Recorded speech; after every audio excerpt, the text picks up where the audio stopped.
Hi. 2 days in a row. Hello, hello.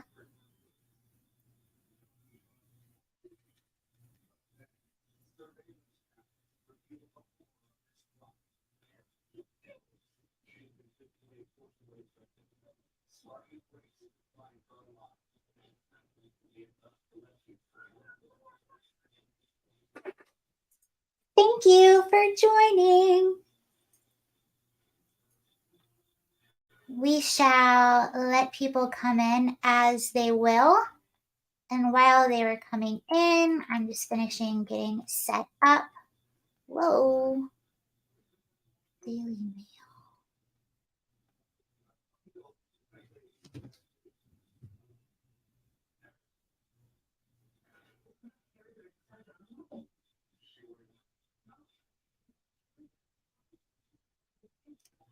Hello, thank you for joining. I'm going to get started in just a minute. Hi, Tanner. Thanks for being here.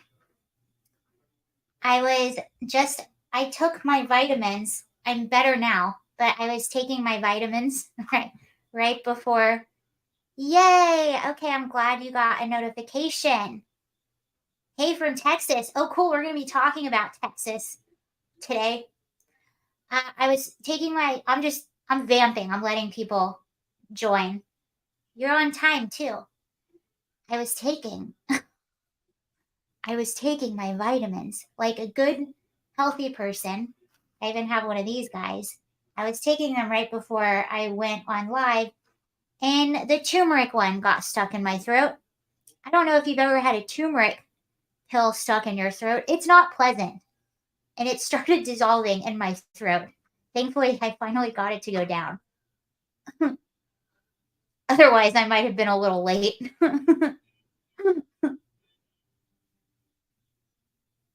I think, okay, let me see about Texas because we're going to talk about Texas. Before I started the live, I heard that they declared a state of emergency, but I don't know.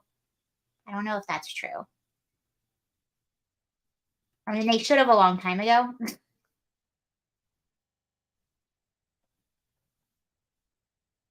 Over the migrant. Mm, okay,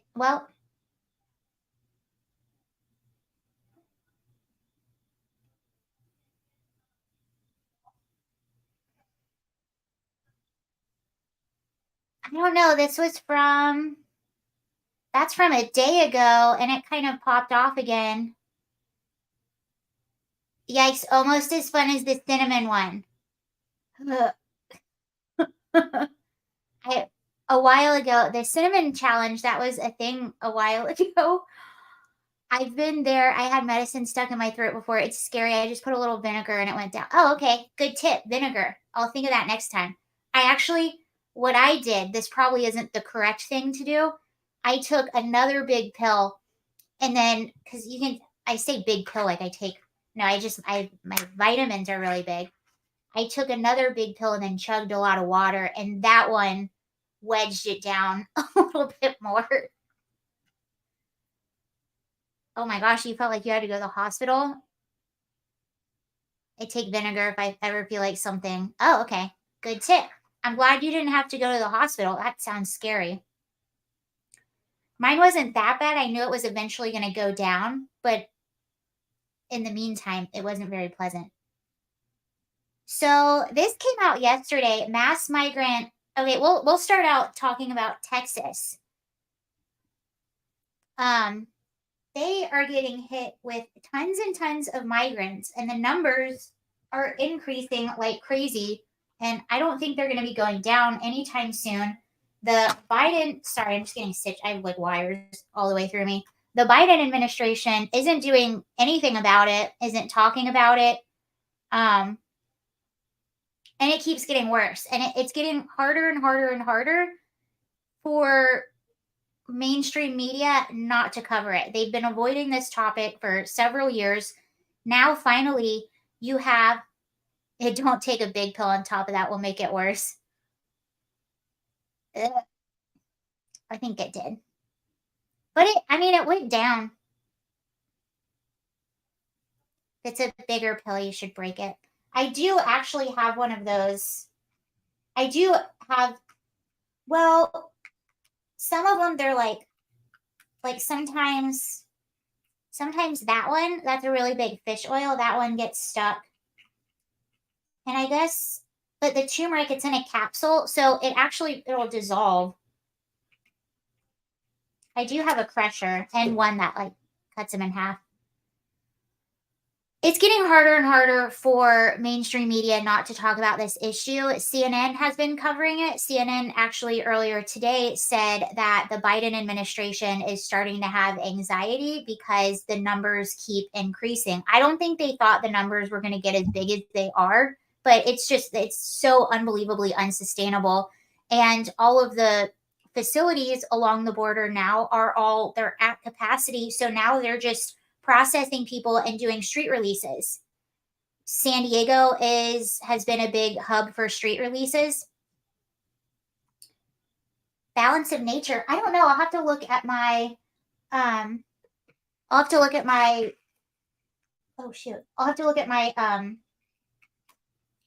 the bottles because I don't have them in the bottles right now. I'm glad that you're okay. I am too. Thank you. CNN said that on Monday there were about 8,000 apprehensions. I keep seeing all kinds of numbers. There's just a lot of people. There's a whole lot of people coming across the border. I have some video for you in a second. Let's see this is from Fox 29. Mass migrant influx in Eagle Pass prompts potential state of emergency declaration. In the past 2 days, big numbers of migrants have come across Eagle Pass, some coming through Shelby Park. But why now? According to sources in Panama, where the majority are crossing into North America, rumor has it that Colombia and Panama are closing their border, which has prompted a mass exodus. On Monday afternoon, migrants kept arriving and were told by State Representative Eddie Morales that the majority of them had arrived just across the border aboard trains. So I don't know if you saw the images, but there were trains coming up through Mexico, which is tons and tons and tons and tons of people on it hoping to get into the United States.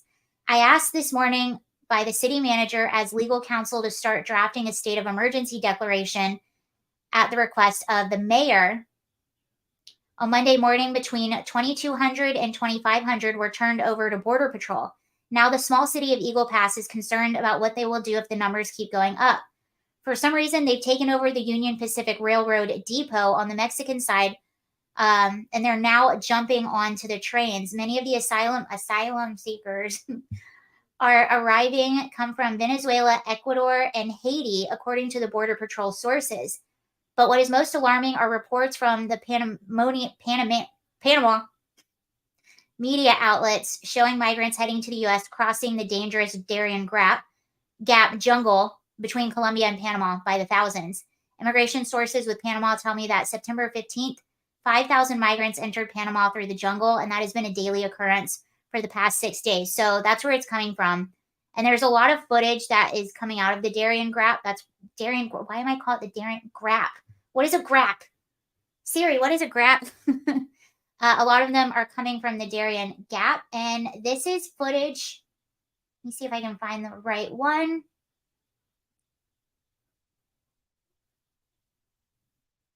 Okay, this is Bill Malusian. This is this morning.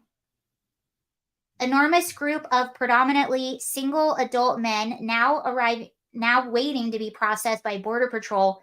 More are still crossing right now, never-ending line coming in. No fear of consequences for crossing illegally. They expect to be released into the U.S. after processing. And that is exactly what is happening. That's exactly what is happening. They are just releasing, they're just street releasing because all the facilities are completely full.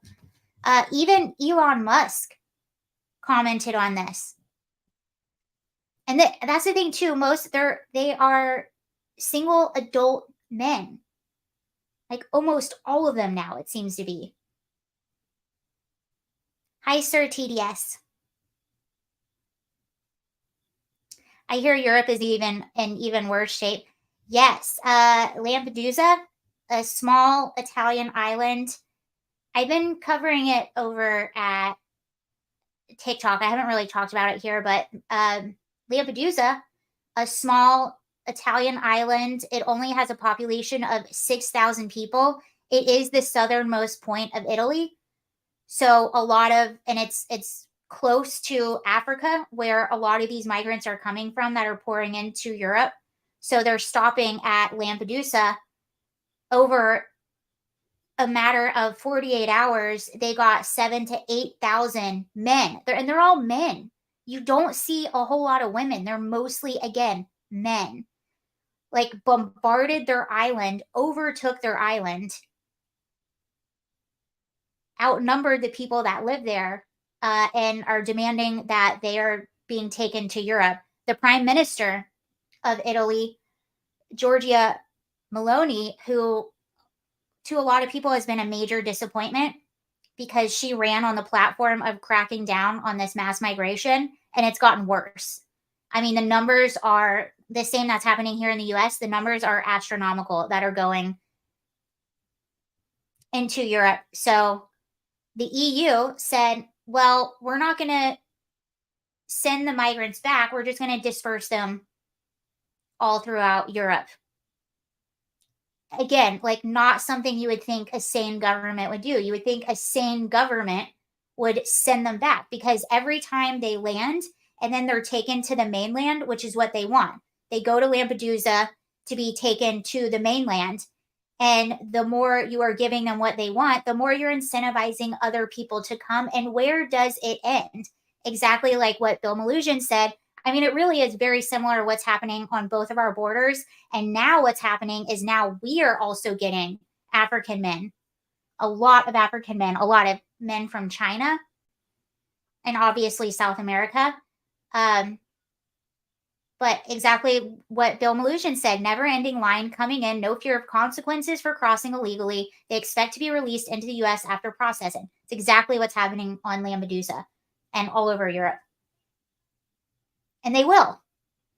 And that's why they keep coming because they know that they will get released. I mean, that's a wild. I didn't do the sound on this video, but just look at how many. That's just today. And it's not even. Texas is what, like 2 hours behind me? I'm on the East Coast. It's 2 p.m. It's not even 2 p.m. there yet. And this is already arriving. Elon Musk saw this and retweeted. He says, strange that there is almost no legacy media coverage of this. Well, now CNN is. About 2 million people from every country on earth are entering the U.S. southern border every year. The number is rising rapidly, yet no preventative action is taken by the current administration. That's because we're being run by psychopaths. Like, this is psychotic. It's not even, I was thinking about it earlier today. It's not incompetence doesn't do what's happening justice. Evil doesn't even. It's psychotic.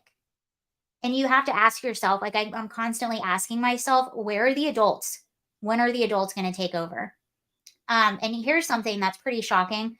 I've known about this for a little while because I follow one of the guys that covers Texas really closely. The Daily Wire picked this up, so I'm glad. Oh, that's not it. Ha. I apologize. It's a little bit hard to see, but I'll read to you what it is. A real estate developer has created a third world city right here in Texas for thousands of illegal aliens. We flew a helicopter over Colony Ridge, Texas, which is about 40 miles north of Houston. So this whole area, Colony Ridge, they house illegal immigrants. They don't require Social Security or any of that to get a loan. So I think there's a guy that owns Colony Ridge. It is about the size of Washington, D.C., and it is heavily infiltrated with cartel, Sinaloa, and I can't remember the other one. and just a lot of activity goes on there. It's almost like our own no-go zone right here in Texas, or right there in Texas. And right now it houses about 75,000 people, and it's still developing. And what this reporter was saying is that they expect it to get to about 200,000 people, right smack in the middle of Texas, 40 miles north of Houston. Wild. So, actually, let me see if I can. I'll play you what CNN said. I mean, when CNN is covering it, you know it's out of control.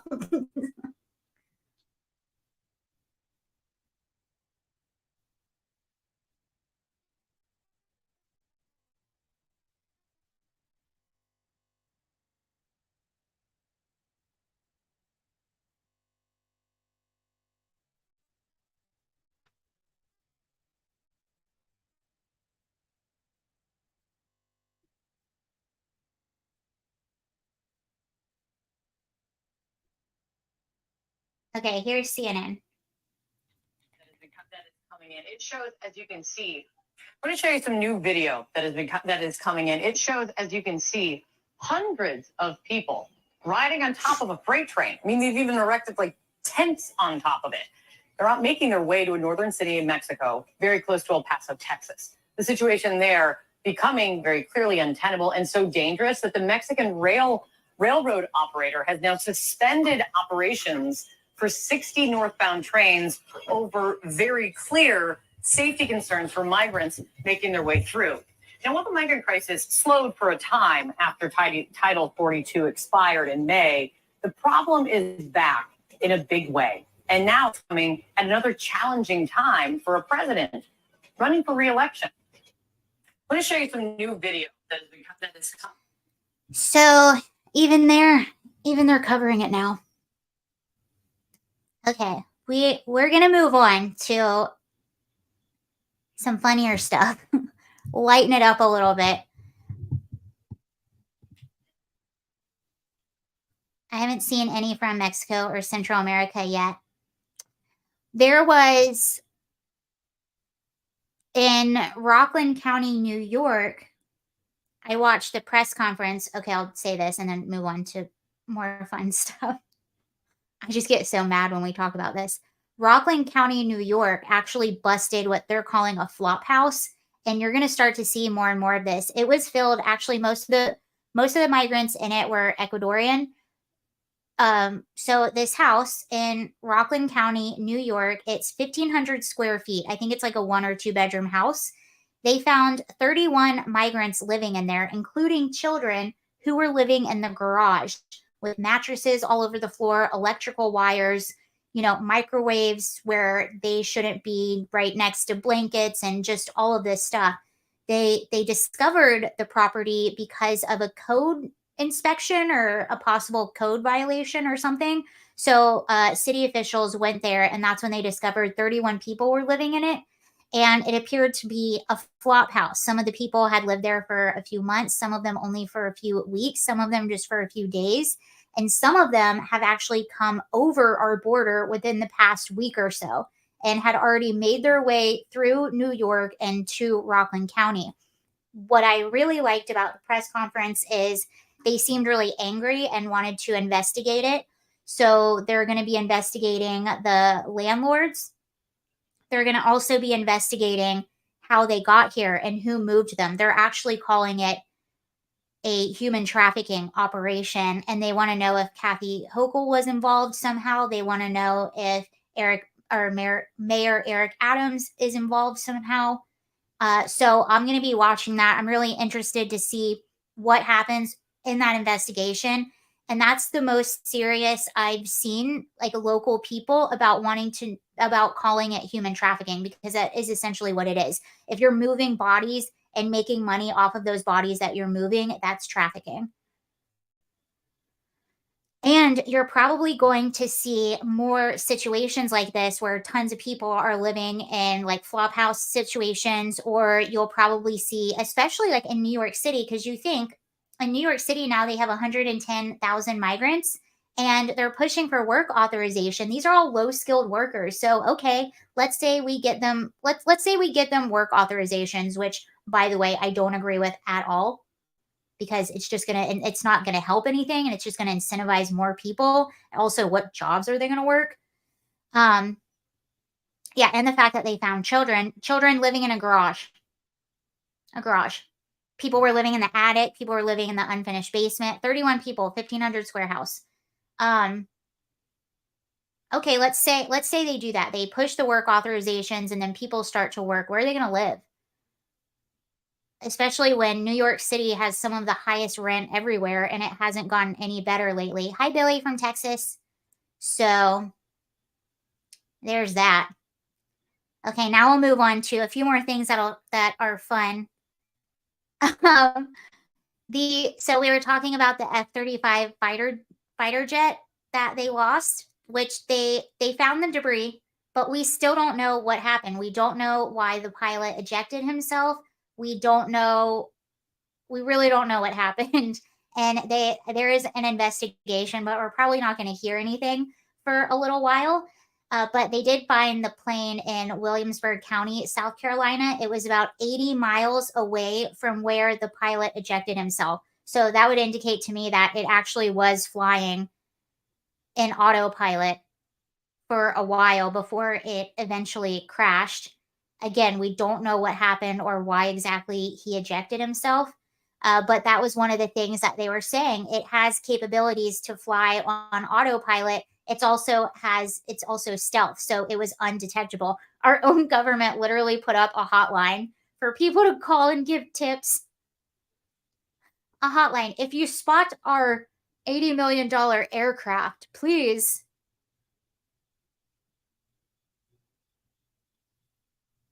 No real vision. Yeah, that's true. You know what we do have, though? I am almost positive this is real. I'm about 99% sure this is real. And I just want to think it's real. So if it's not, don't tell me. I just want this to be real. They were interviewing a local resident in Williamsburg, North Carolina, Williamsburg County, North Carolina, and he described the sound. He says he saw the plane go down and describes the sound that he heard. Yes, this just recently came out, and yes, I'm pretty sure it's real. But also, if I thought I heard a scream.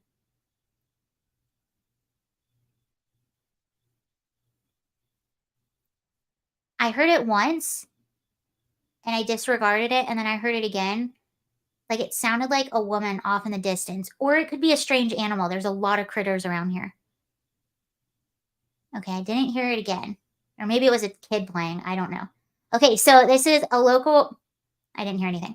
This is a local resident describing what he heard. Screeching a whistle.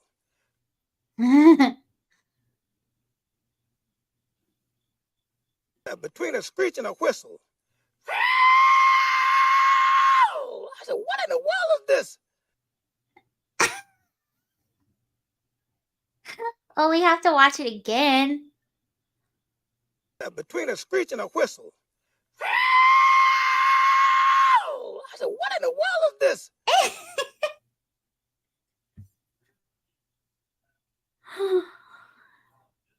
It better be real. Someone said milk cart. Steen Cool said milk cartons with an F-35. I am missing. I was watching. I don't know if you watched the PBD podcast ever. Patrick Bet David and his crew, but I was watching them earlier today, and they were joking about the fighter pilot or the fighter jet being missing. And one of them said, "So what are you gonna do? Like, what would they give you like a $5 Starbucks gift card if you call in a tip or if you find it? What do you get?" The sad thing is, I don't even think a $5 does. I haven't been to Starbucks recently. Does a $5 gift card even get you a coffee anymore? Can you even get one for under $5 at Starbucks? Frank, thank you so much. Thank you for the super chat. Just came out of a 50-year coma. Can you believe that Watergate scandal? How embarrassing for this country. So what's been going on in politics? Catch me up. Well, let's see. Do you have a decade? We have a lot of explaining to do. Imagine, though, get a Subway discount. Ooh, I would. Thank you, Frank, for the super chat. Yeah. Imagine thinking Watergate was like just the worst scandal ever, and then waking up nowadays and seeing everything. Well, I mean, everything's always been so corrupt, but the corruption right now is just, it's so blatant. And it feels like the people in charge just live in an alternate universe. They keep trying to push their narrative, even though we're all like, we can see you. Kind of like the border. The border's under control. It's not open. Excuse me, we have eyeballs. Bidenomics is working.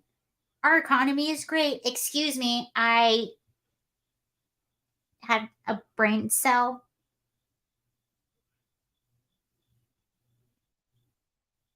Speaking of Biden, so another thing that they keep trying to push is climate change. So he announced earlier that he is putting together, here I'll tell you exactly what it is.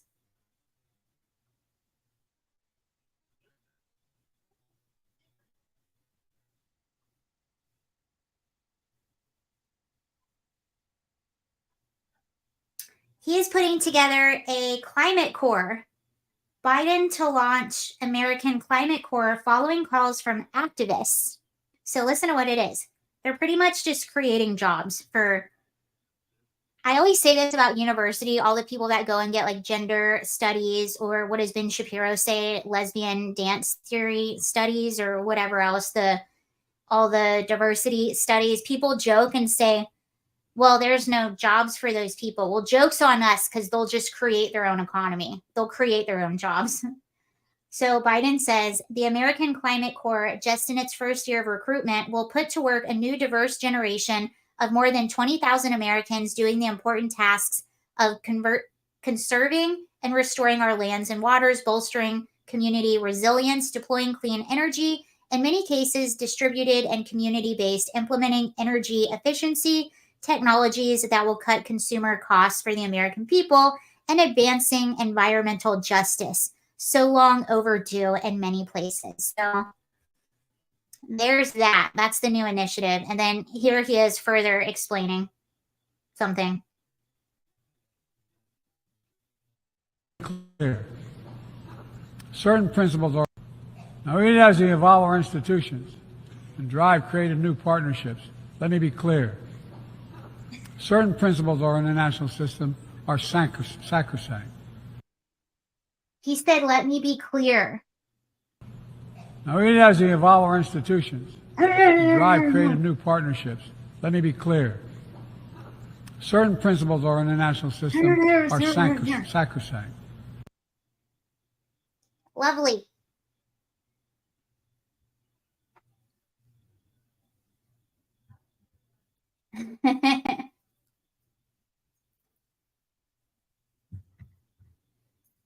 Oops.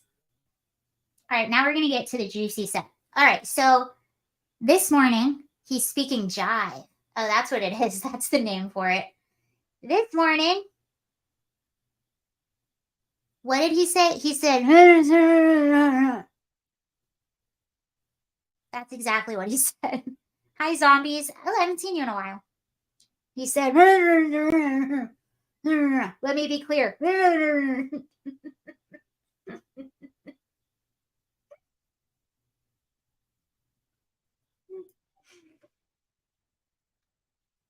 Let me make myself clear. He still hasn't implemented true internet oppression. When are we going to see that?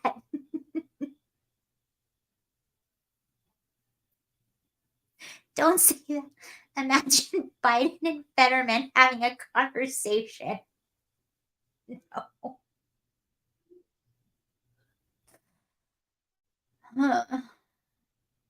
Can't say it any clearer. Okay.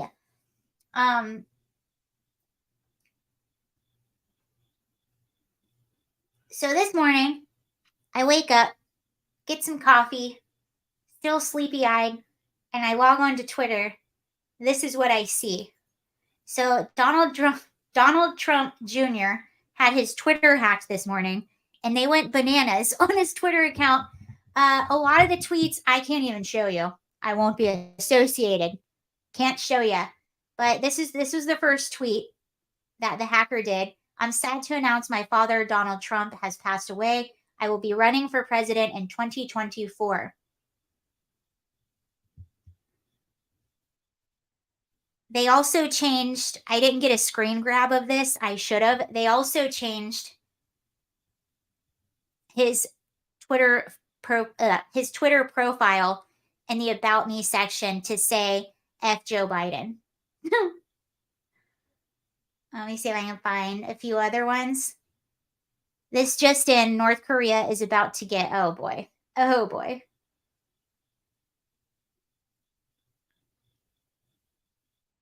Oh, did I get the same one? Where's the Epstein one? Oh darn. Okay, so there was another one about Epstein and just random stuff. Yeah, there's a few of them I can't even show you. But that's what was happening on his Twitter all morning.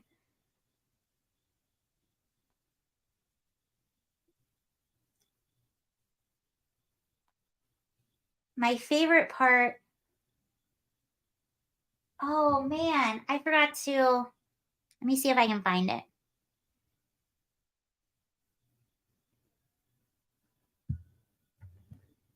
It's on my phone.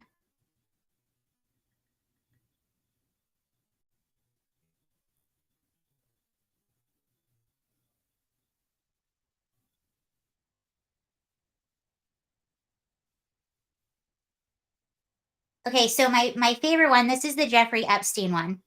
My favorite one, Donald Trump Jr., some interesting messages with Jeffrey Epstein. So that's what one of the tweets said. And if you look closely right here, this Jill Biden parody account responded to that and said, no, Don, don't share all the secrets. It finally did get fixed. So all the fraudulent tweets were taken down.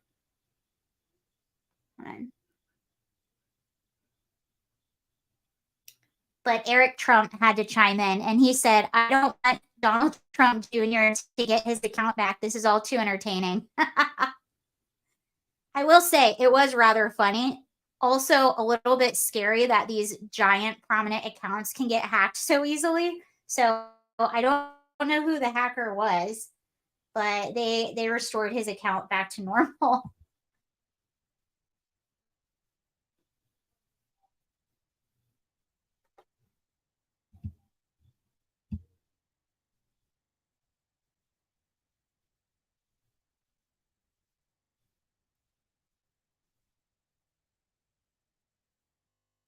What a weak hack job.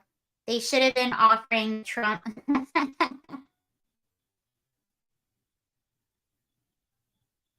Yeah, you would have thought it. I mean, some of them were kind of spicy, but they were almost like what you would expect.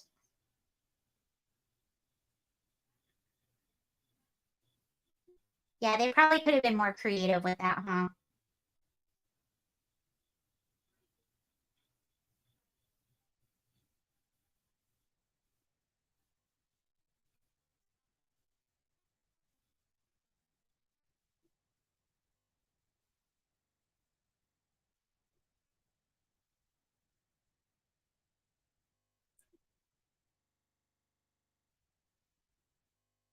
Um,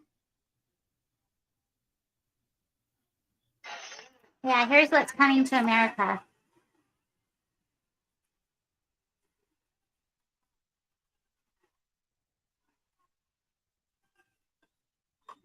Look at that. You know what You know what the new talking point is now? And I find this extremely offensive because my great grandparents came in through Ellis Island. So the new talking point with New York Democrats is to try to like gaslight and propagandize people and say 110,000 migrants came in through Ellis Island in 1 year, blah, blah, blah. And I'm like, no, ma'am, that's offensive. That is very offensive because my great grandparents came through. Their names are still on the books. And when they came through, there was no welfare state.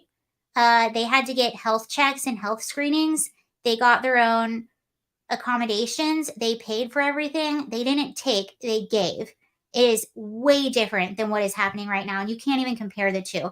And they came the right way, the way that they were supposed to come.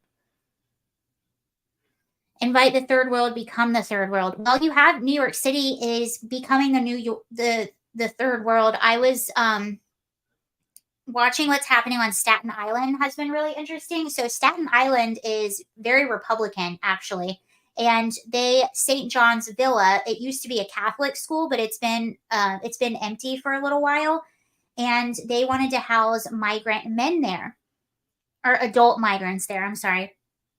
They wanted to house them there, and they told the people that live right around St. John's Villa that it was only going to be a temporary shelter. Well, that's not true. The people found out they were going to have a place for migrant adults until 2026. That's not temporary. And keep in mind, well, I don't know if you know this, but that the St. John's Villa is right across the street from an all-girls Catholic school, K through 12, 50 feet away, not just like, I'm talking like right across the street, 50 feet away. And what they're having to do, because that facility is not set up to be residential. So what they're having to do is they have showers outside. So you have people showering outside. You have trash everywhere. They said the odor is just unbearable because a lot of these places, they're not meant to be shelters. And imagine living in that area and having adult grown men just wandering around all day with nothing to do because they don't have jobs. Anyway, the people are protesting. They're getting like insight into when they're trying to bus migrants into their areas, and they're actually going and attempting to block the buses. They're blasting loud messages saying you've been lied to. I mean, it's pretty wild.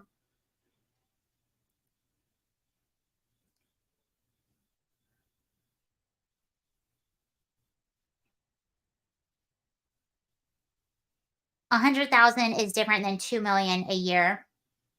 Well, I think they were specifically talking about just the city of New York, but you're absolutely right.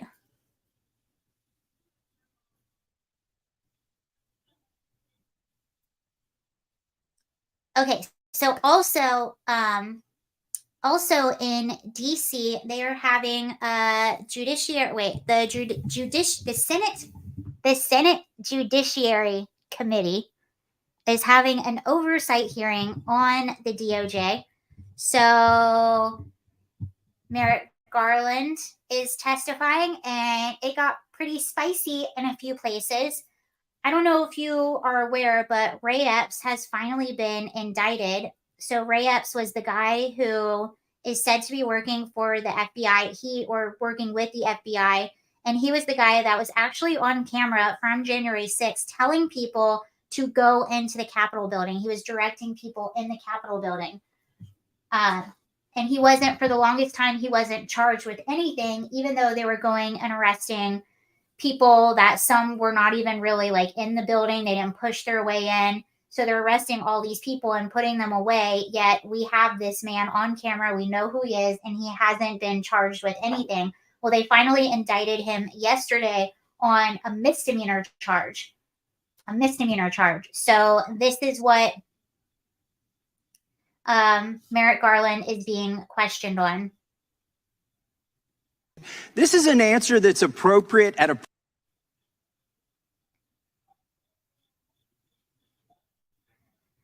It's kind of long. I might have to stop it. It's kind of long. Of the rule of law and a comment on an investigation that's ongoing. Peter Navarro was indicted for contempt of Congress. Aren't you, in fact, in contempt of Congress when you give us this answer? This is an answer that's appropriate at a press conference. It's not an answer that's appropriate when we are asking questions. We are the committee that is responsible for your creation, for your existence of your department. You cannot continue to give us these answers. Aren't you, in fact, in contempt of Congress when you refuse to answer? Congressman, I have the greatest respect for Congress. I also have the greatest respect for the Constitution and laws of the United States. The protection of pending investigations and ongoing investigations, as I briefly discussed in another dialogue a few moments ago, goes back to the separation of powers, which gives to the executive branch the sole authority to conduct prosecutions. It's a requirement of due process and respect for those who are under investigation, the protection of their civil rights. Well, with all due respect to that, Iran-Contra was an ongoing investigation, and that didn't stop Congress from getting the answers. And you're getting in the way of our constitutional duty. You're citing the Constitution. I'm going to cite it. It's our constitutional duty to do oversight. Now, in that video, that was your answer to a question to me 2 years ago when I said how many agents or assets of the government were present on January 5th and January 6th and agitating in the crowd to go into the Capitol and how many went into the Capitol. Can you answer that now? I don't know the answer to that question. Oh, last time, you don't know how many there were or there were none? I don't know the answer to either of those questions. If there were any, I don't know how many. I don't know whether there are any. I think you may have just perjured yourself that you don't know that there were any. You want to say that again, that you don't know that there were any? I have no personal knowledge of this matter. I think what I said the last time. You've had 2 years to find out. And the day, by the way, that was in reference to Ray Epps. And yesterday you indicted him. Isn't that a wonderful coincidence? On a misdemeanor. Meanwhile, you're sending grandmas to prison. You're putting people away for 20 years for merely filming. Some people weren't even there yet. You've got the guy on video who's saying go into the Capitol. He's directing people to the Capitol before the speech ends. He's at the site of the first breach. You've got all the goods on him, 10 videos, and it's an indictment for a misdemeanor.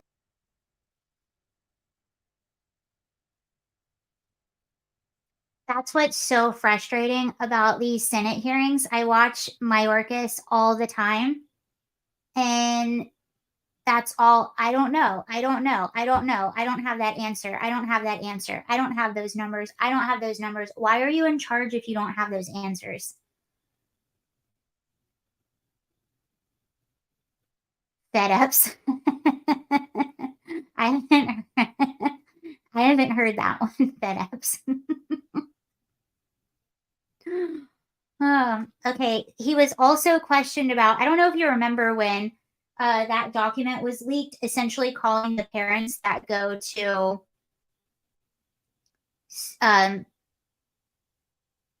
board meetings, complaining about what they're teaching kids in school when our DOJ attempted to label them as domestic terrorists. He's being questioned on that right here.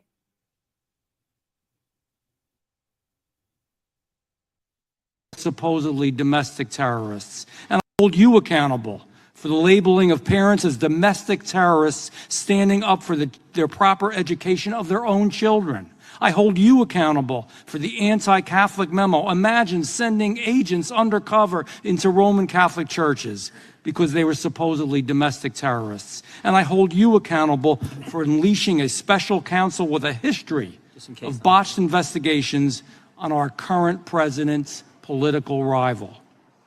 The department under your leadership, I am sorry to say, has become an enforcement arm of the Democratic National Committee.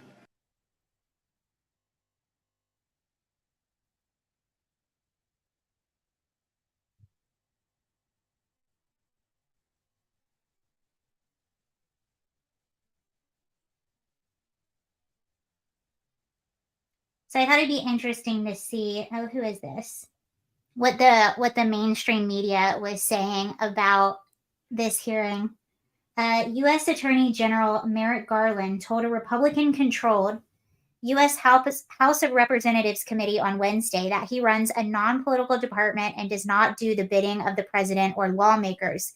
In his testimony, Garland pushed back against lawmakers who have criticized the DOJ for its handling of the indictments of Republican former President Donald Trump and Democratic President Joe Biden's son, Hunter Biden.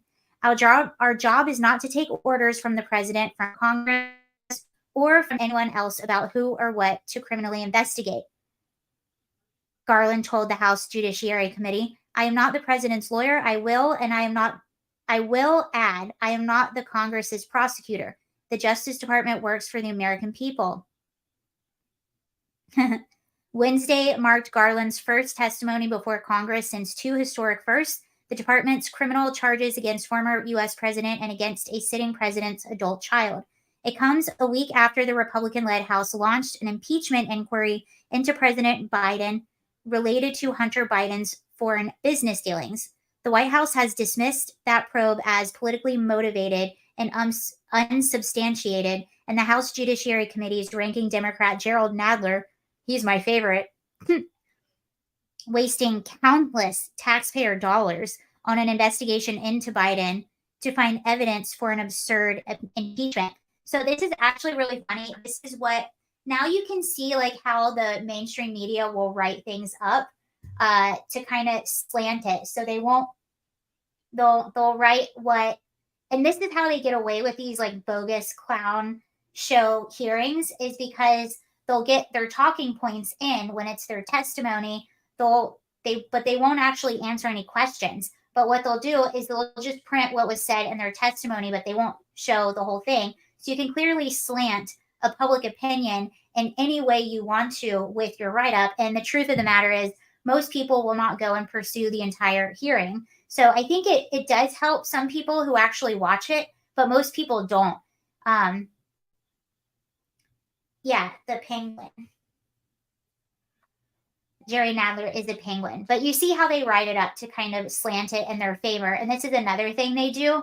I noticed they're doing it. So it's an impeachment inquiry. So inquiry means they're allowing discovery, which means they're going to find out if there is evidence or not.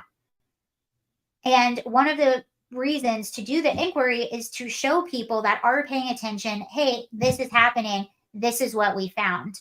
Because even some of the ones that are pushing for the inquiry say we're more than likely not going to have the votes to push through an actual impeachment if that were to happen.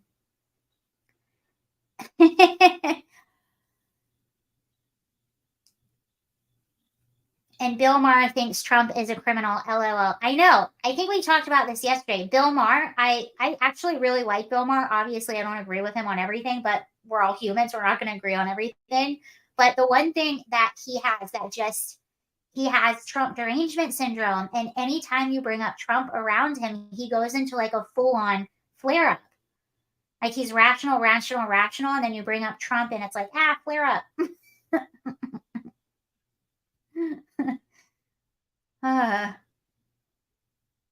So funny.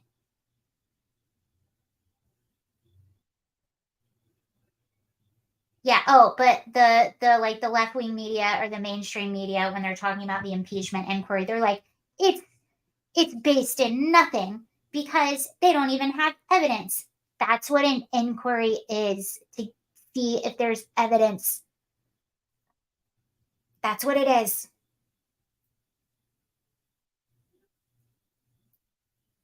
Anywho.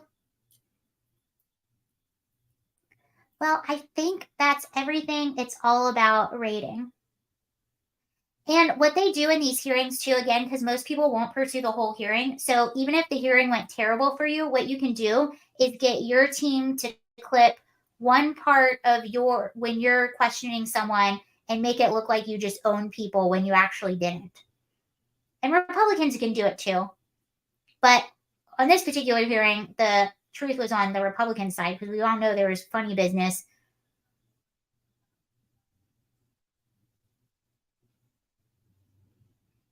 Yeah, 28 go. Well, yeah, what they want to see. So in the inquiry, they want the actual bank account, itemized information, I think, from Joe Biden.